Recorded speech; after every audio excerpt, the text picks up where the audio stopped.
다 함께 사도신경으로 신앙 고백하면서 3월 24일 새벽 기도회를 하나님 앞에 올려드리겠습니다.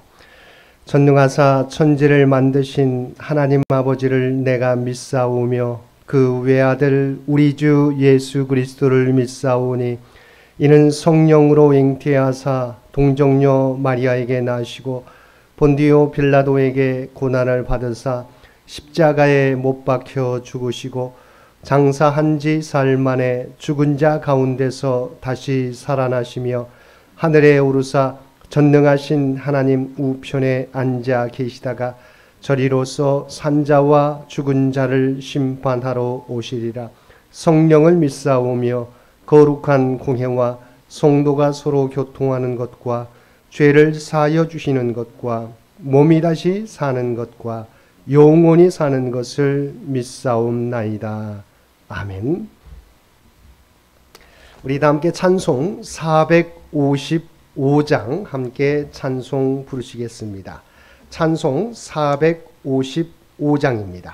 2절과 3절 사이에 간주가 있습니다.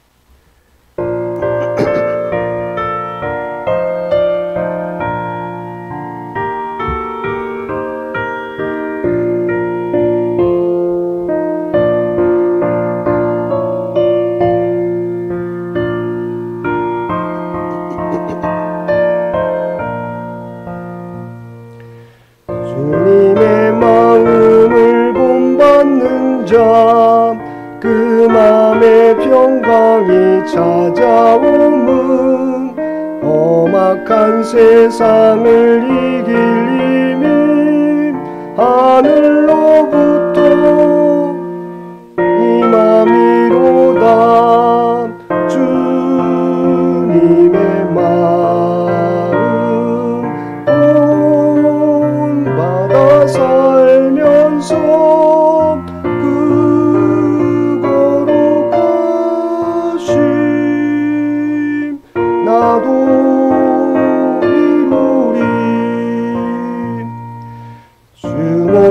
내 눈에 안 보이며 그 음성 내 귀에 안 들려도 내 영혼 날마다 주를 만나 신령한 말씀 늘 배우도다.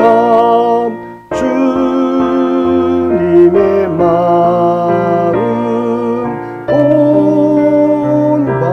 살면서 그 거룩하심 나도 이루리.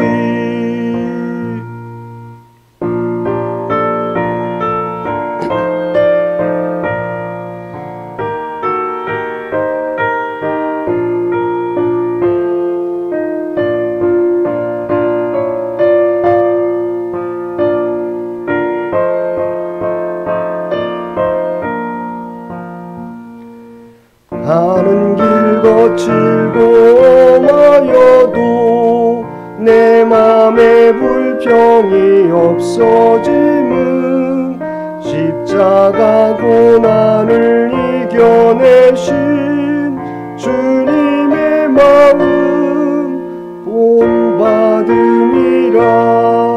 주님의 마음 살면서 주 거룩하심 나도 이루리. 주 예수 세상에 다시 오실 그날엔 무성도 변화하여 주님의 빛나는 그 영상을 다 함께 보며 주 찬양하리. 주님의 마음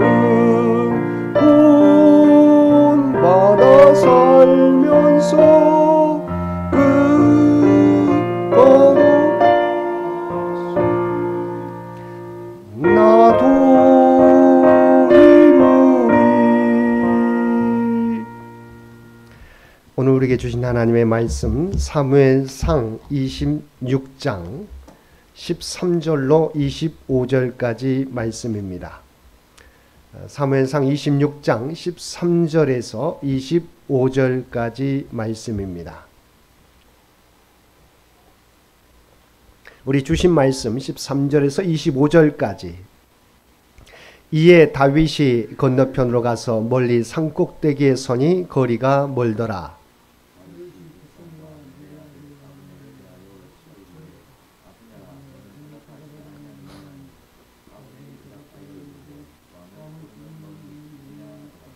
다윗이 아브넬에게 이르되 내가 용사가 아니냐? 이스라엘 가운데 너 같은 자가 누구냐? 그러한데 내가 어찌하여 내 주 왕을 보호하지 아니하느냐?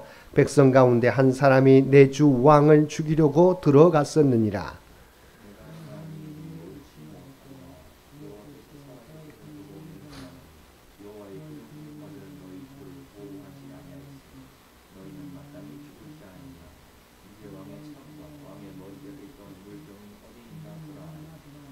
사울이 다윗의 음성을 알아듣고 이르되 내 아들 다윗아 이것이 내 음성이냐 하는지라.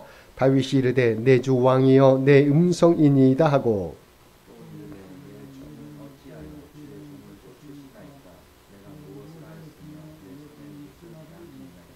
원하건대 내 주 왕은 이제 종의 말을 들으소서. 만일 왕을 충동시켜 나를 해하려 하는 이가 여호와시면 여호와께서는 제물을 받으시기를 원하다이다마는 만일 사람들이면 그들이 여호와 앞에 저주를 받으리니 이는 그들이 이르기를 너는 가서 다른 신들을 섬기라 하고 오늘 나를 쫓아내어 여호와의 기업에 참여하지 못하게 함이니이다.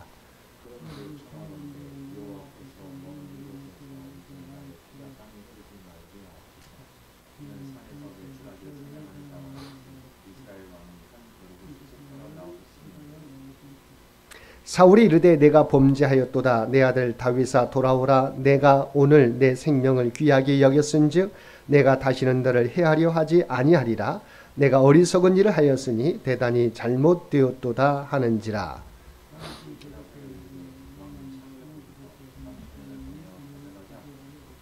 여호와께서 사람에게 그의 공의와 신실을 따라 갚으시리니 이는 여호와께서 오늘 왕을 내 손에 넘기셨으되 나는 손을 들어 여호와의 기름 부음을 받은 자 치기를 원하지 아니하였음이니이다.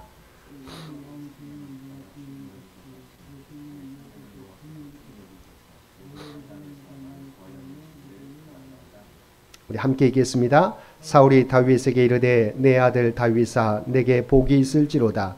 내가 큰 일을 행하겠고 반드시 승리를 얻으리라 하니라. 다윗은 자기 길로 가고 사울은 자기 곳으로 돌아가니라. 아멘. 오늘도 새벽을 깨우고 말씀과 기도로 금요일 하루를 시작하는 우리 모든 성도들 가운데 하나님의 놀라운 은혜가 언제나 함께하여 주시기를 주님의 이름으로 간절히 축원드립니다. 우리는 어제 말씀을 통해서 다윗이 사울을 죽일 수 있는 두 번째 죽일 수 있는 기회를 맞이했지만 그를 죽이지 않고 사울의 창과 물병만 가져왔음을 살펴보았습니다. 오늘 본문은 어제 말씀에 이어지는 내용으로 다윗이 군대 장관 아브넬을 책망하는 내용과 사울 왕에 대한 권고와 사울의 답변이 나옵니다. 먼저 13절 말씀을 보면 이에 다윗이 건너편으로 가서 멀리 산꼭대기에 서니 거리가 멀더라고 말씀하고 있습니다. 즉 사울의 진영에서 나온 다윗은 사울이 그를 붙잡을 수 없는 곳까지 간 것입니다. 왜냐하면 다윗이 이처럼 사울이 쫓아올 수 없는 곳까지 달아난 것은 그가 사울을 신뢰할 수 없었기 때문입니다.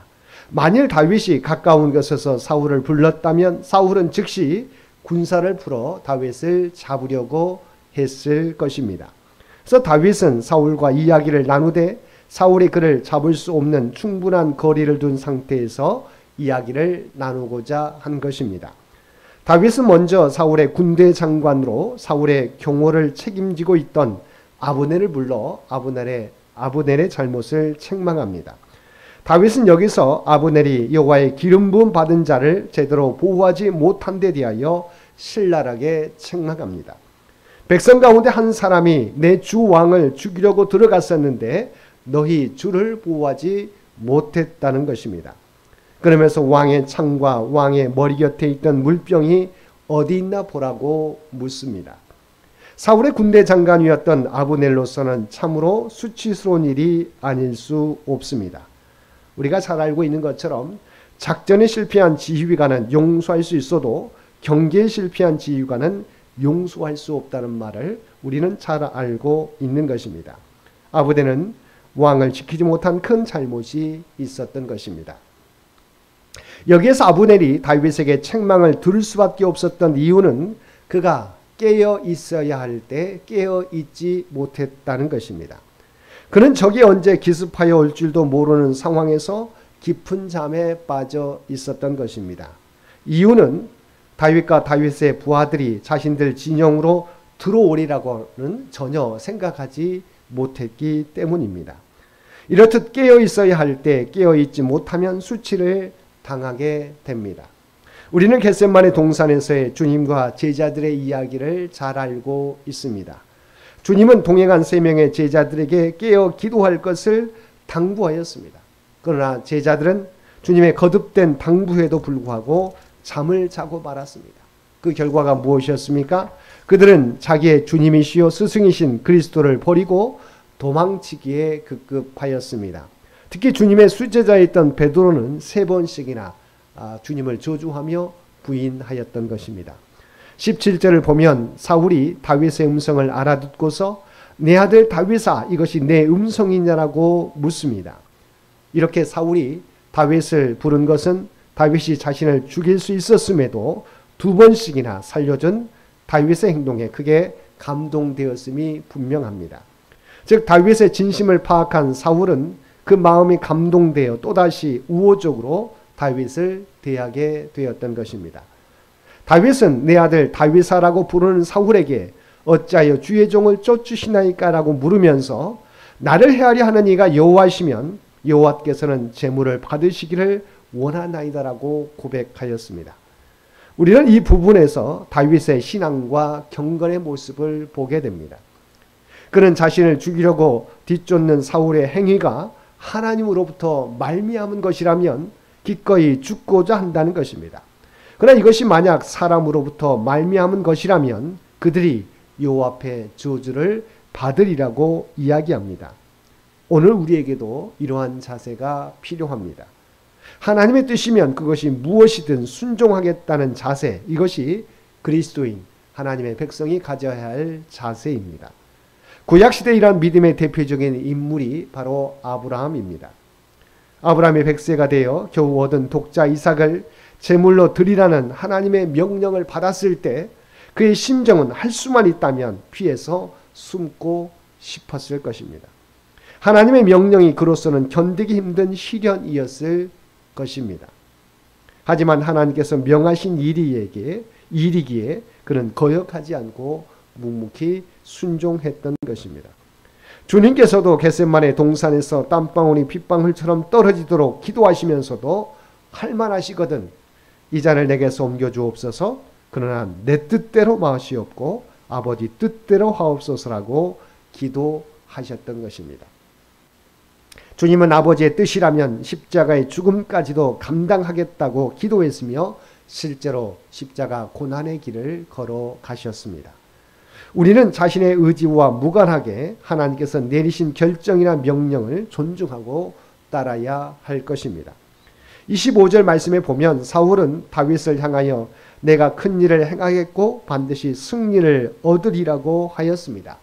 그 전에 사울은 자신의 행동이 잘못되었음을 철저하게 고백하고 마지막으로 이렇게 다윗을 축복하게 되었던 것입니다. 이것은 그가 진정한 회개에 이르지는 못했지만 이번 사건으로 인하여 하나님의 섭리에 대하여 크게 깨달음을 시사해 줍니다. 즉 사울은 다윗이 이스라엘의 왕이 되는 것은 이미 하나님께서 작정하신 일이므로 아무도 바꿀 수 없음을 이제서야 깨달은 것입니다. 사울은 어떻게든 다윗을 죽이기만 하면 하나님의 계획이 무산될 줄로 알았습니다. 그래서 군대를 동원해서 다윗을 추격하였습니다. 그러나 사울은 끝내 목적을 이루지 못하고 도리어 다윗으로부터 2번씩이나 생명의 빚을 졌던 것입니다. 그리고 그제서야 하나님이 작정하신 일은 인간이 마음대로 바꿀 수 없음을 깨닫고 다윗을 축복하기에 이른 것입니다. 사랑하는 성도 여러분, 사울이 아무리 다윗을 해하려 해도 하나님께서 다윗의 편에 서 계시기에 다윗을 해할 수 없었습니다. 다윗은 자신의 생명을 언제나 하나님께 의탁하였습니다. 24절 말씀입니다. 오늘 왕의 생명을 내가 중히 여긴 것 같이 내 생명을 여호와께서 중히 여기셔서 모든 환난에서 나를 구하여 내시기를 바라나이다 하니라. 이렇듯 하나님만을 의지했던 다윗은 그를 죽이려 했던 사울에게 축복을 받으며 떠날 수 있었던 것입니다. 이처럼 사람이 아니라 하나님을 의지하는 자야말로 참된 안전을 누릴 수 있는 것입니다. 다윗과 같이 하나님을 의지하고 하나님의 말씀 따라 살아감으로 하나님께서 책임지시고 인도하시는 삶을 살아갈 수 있는 저와 여러분 모두가 되시기를 주님의 이름으로 간절히 축원드립니다. 함께 기도드리겠습니다. 사랑 안에가 충만하신 아버지 하나님, 사울이 아무리 다윗을 죽이려고 하였지만 하나님을 의지하며 나아가는 다윗을 그는 해할 수 없었습니다. 그리고 다윗은 자신을 죽이려는 사울에 대하여 개인적인 감정으로 대한 것이 아니라 하나님의 뜻 가운데서 행하는 모습을 보게 됩니다. 우리가 다윗처럼 모든 일에 대하여 하나님의 뜻 가운데 행하는 우리 모두가 되게 하여 주옵소서. 악을 악으로 갚는 것이 아니라 선으로 갚을 수 있는 주의 백성들 모두 되게 하여 주옵소서. 특별히 이 나라의 민족을 긍휼히 여겨 주시기를 원합니다. 또한 교회 창립 100주년을 준비해가는 창현재단과 창현의 가족들을 기억하여 주시고 우리의 기도와 봉사와 헌신을 기억하여 주시고 창현재단을 통하여 하나님의 놀라운 구원의 뜻이 나타나게 하여 주옵소서. 다음 아버지 하나님 선교 100년을 준비해 갈 수 있는 우리 창현재단이 되도록 놀라운 은총을 우리 모두에게 허락하여 주옵소서. 아버지 하나님 오늘도 모든 것을 주 앞에 맡기며 나아갈 때 우리와 동행하여 주시옵시고 주께서 친히 우리를 인도하여 주옵소서. 또한 우리가 이 땅에서 살아가게 될 때 우리가 하나님의 거룩한 백성인 것을 깨닫고 세상 가운데 선한 영향력을 그리스도의 향기를 바라며 살아가게 하여 주옵소서. 이제는 우리 주 예수 그리스도의 은혜와 아버지 하나님의 극진하신 사랑하심과 성령님의 세상 끝날까지 우리와 함께 하시는 놀라운 교통의 역사가 오늘 주신 말씀을 따라 모든 일을 하나님께 맡기며 나아가는 삶을 살아가겠노라고 결단하며 세상 가운데 나아가는 사람 주의 백성들과 그의 가정과 산업의 터전 위에 이제로부터 영원토록 함께 해주시기를 우리 주 예수님의 이름으로 간절히 축원하옵나이다. 아멘. 여러분 기도하실 때 오늘 주신 말씀을 위해서 이 나라의 민족을 위해서 창현재단을 위해서 창현의 가족들을 위해서 기도해 주시고 각자의 기도 제목 가지고 하나님 앞에 더욱더 가까이 나아가시기를 바랍니다.